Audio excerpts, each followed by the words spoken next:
आज भी याद है मुझे वो काला दिन। 50 साल हो गए, मैं तो तब 16 साल का था।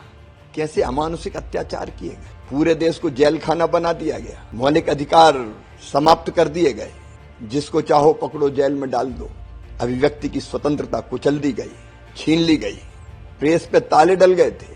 केवल नेताओं को जेल में नहीं डाला, उस समय प्रेस के साथ भी जो सुलूक हुआ, लोकतंत्र के आधार स्तंभ को भी कुचलने का काम किया, केवल इसलिए कि मैं ही सत्ता में रहूंगी। ना न्यायपालिका की सुनूंगी, ना संविधान की सुनूंगी, और जो आवाज उठाएगा वो जेल में जाएगा, कुचल दिया जाएगा। कई परिवार तबाह और बर्बाद हो गए। संविधान की हत्या की गई इस दिन, लोकतंत्र को पैरों तले कुचल दिया गया। आज जो संविधान लेके घूमते हैं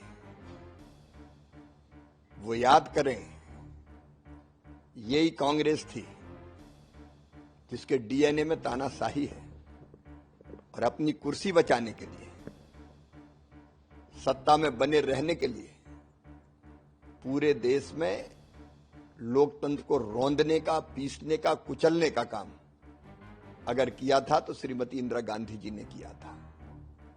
आज भी याद है मुझे वो काला दिन। 50 साल हो गए, मैं तो तब 16 साल का था।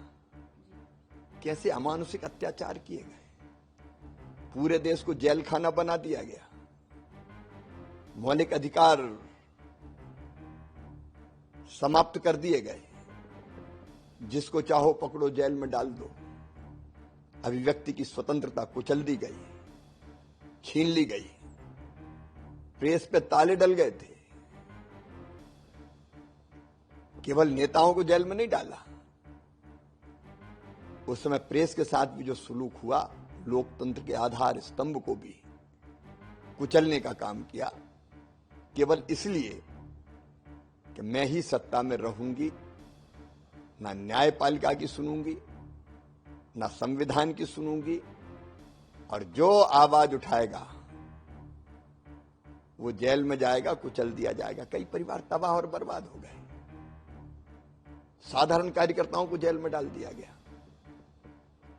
उनके घर और परिवार बर्बाद हो गए। मुझे याद है, हसमत वारसी हमारे जनसंघ के नेता थे, मैं तो छोटा था। भोपाल सेंट्रल जेल में मैं भी बंद था। वो बीमार हुए, हम लोग गिड़गिड़ाते रहे, पेट में उनके भयानक दर्द था। 3-4 दिन वो तड़पते रहे, उनको इलाज की सुविधा नहीं मिली, और बाद में जब एकदम उनकी बीमारी ऐसी बढ़ी कि अब लगा के बचेंगे ही नहीं, तब ले जाया गया, तो जाते जाते अस्पताल में उन्होंने दम तोड़ दिया। युवा नेता थे, करंट लगाए गए लोगों को, बर्फ की सिल्ली पर लिटाया गया, हाथ पैर तोड़े गए। अब मेरे जैसे लोग, हम तो अपने स्कूल के प्रेसिडेंट थे, लगा के महंगाई, बेरोजगारी, भ्रष्टाचार और गलत शिक्षा पद्धति, इसके खिलाफ आंदोलन की जरूरत है, तो जेपी मूवमेंट में शामिल हो गए। लेकिन डिफेंस ऑफ इंडिया रूल में हम बंद थे। हथकड़ी लगा के मारते हुए ले जाया गया, और थाने में घुटनों पे डंडे और कोहनियों पे डंडे बरसाए गए। बताओ, ये पैम्फलेट जो साइकिल स्टाइल बांटते थे कहां से आए? कि ये दिन भूलने लायक है। देश कभी ना भूले कि वो दिन स्वतंत्र भारत के लोकतंत्र के इतिहास का सबसे काला दिन है, संविधान हत्या दिवस। और ये संकल्प ले देश कि ऐसा फिर कभी दोबारा नहीं होगा। सर, अगर बात करें, मतलब उस टाइम पे आपका थॉट प्रोसेस था और क्या आपके माइंड में आया कि उनको सेनानी का नाम दिया? जिन लोगों ने लोकतंत्र की हत्या के खिलाफ आवाज उठाई,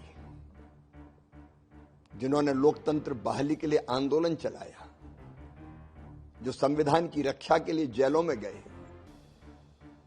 मैं मानता हूं कि आजादी की तीसरी लड़ाई थी।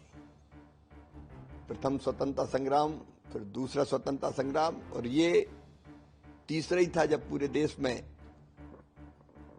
आपातकाल लगा के दमन चक्र चलाया गया। तो उन्हें बहुत कुर्बानी दी। मैं बताया, कई के छोटे मोटे कारोबार करते थे, व्यापार ठप हो गया, बीमार हो गए।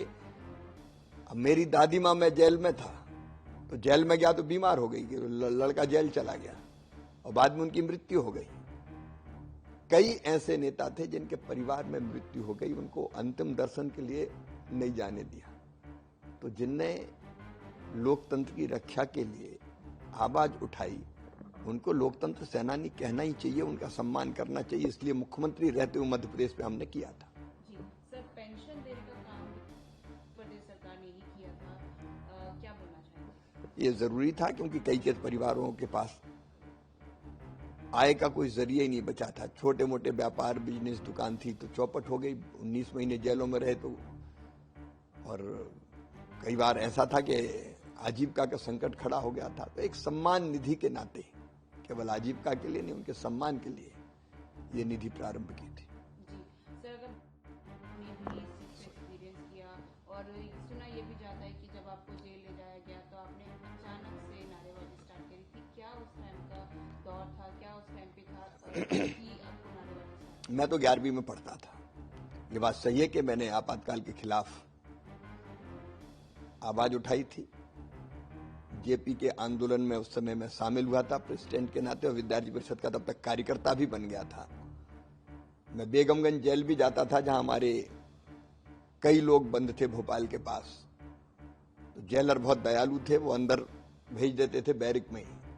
तो सबसे मिल के आता था और उनके घर के समाचार देता था। और बाहर भी हम साइकिल स्टाइल पर्चा घरों में पहुंचाने का काम करते थे। साइकिल स्टाइल ही पर्चे हो पाते थे, कहीं छप तो सकते नहीं थे।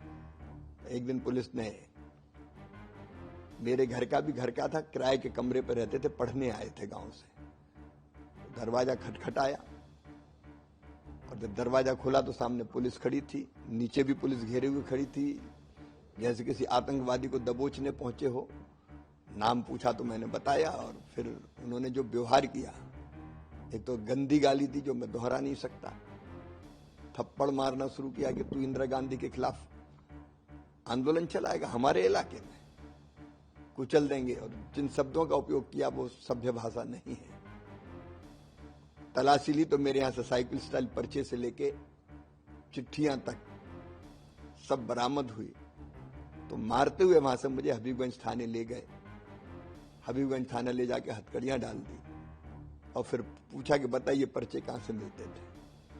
जब मैंने नहीं बताया, क्योंकि एक नाथूराम सोनी थे जिनकी छोटी सी लकड़ी के फट्टे वाली होटल थी, लेकिन वो जनसंघ के बहुत समर्पित कार्यकर्ता थे, वहां से मिलते थे। तो मैंने निश्चय किया कि बताना नहीं तो उनको भी पकड़ेंगे, उनका परिवार बर्बाद हो जाएगा। फिर करंट लगाने की धमकी दी, करंट लगाया नहीं, लेकिन वायर लगा के करंट लगाओ, इसको बर्फ की सिल्ली लाओ, उस पर सुलाओ। लेकिन उस समय मैं अडिग रहा कि मैं नहीं बता पाऊंगा कि कहां से पर्चे मिलते थे। फिर घुटनों में और कोहनियों में डंडे मारे और बाद में दूसरे दिन सवेरे फिर हथकड़ी लगा के एक मजिस्ट्रेट पटेल के घर जीप में हालांकि बिठा के ले गए। वहां पता नहीं रिमांड और क्या होता था, मुझे इतना याद नहीं, लेकिन मजिस्ट्रेट ने सिग्नेचर किए और फिर मुझे 2 सिपाहियों को दे दिया कि ले जाओ इसको जेल। तो 2 सिपाही मजिस्ट्रेट के घर से पैदल लेके मुझे चले, शायद उनको बस में बिठाना होगा कि वहां से जेल ले जाएंगे भोपाल में ही। तो एक बच्चे तांगे में आ रहे थे, स्कूल के बच्चे तक। उनने देखा मैंने पजामा और शर्ट पहनी थी और हालत भी रात भर सोया नहीं था तो खराब हो रही थी, चेहरा भी और कपड़े भी गुड़े मुड़े गंदे होंगे। तो उनको लगा ये कोई चोर है। तो बच्चों ने कहना शुरू किया, देखो देखो पुलिस पकड़ के ले जा रही, चोर है सर। तो मुझे लगा ये तो गड़बड़ हो रही है। तभी अचानक जो हम नारा लगाते थे मेरे मन में आया कि अपन अकेले नारे लगाएं, जुल्म के आगे नहीं झुकेंगे, जुल्म किया तो और लड़ेंगे। पहले ने डांटा डपटी की कि चुप रहे, मैंने कहा अब तो चुप रहूंगा नहीं, जेल ही ले जा रहे हो और क्या करोगे, मारपीट भी लिया तुमने। फिर बस में बिठाए तो बस में भी नारे लगे तो लोग कानाफूसी करने लगे, डरते तो थे लेकिन ये भी कहने लगे कि बड़ा अन्याय है, देखो छोटे से लड़के को ऐसे जेल ले जा रहे हैं। बाद में उन्होंने उतार के मुझे ऑटो में बिठाया तो ऑटो में भी मैं सिर निकाल निकाल के नारे लगाता रहा, जुल्म के आगे नहीं झुकेंगे, जुल्म किया तो और लड़ेंगे। और ऐसे सेंट्रल जेल भोपाल पहुंच गए। तो बाहर हम पहुंचे तो अंदर बैरिक थी 6 नंबर की। मैं बाहर नारे लगा रहा था तो अंदर से नारे लगने लगे जो मीसाबंदी पहले से थे। फिर हम अंदर ले जाए गए, अंदर शर्ट उतरवाई गई, तिल देखे गए शरीर में कहाँ कहाँ हैं। जो कुछ उनको करना था वो सब किया और फिर हम बैरिक में ले जाए गए।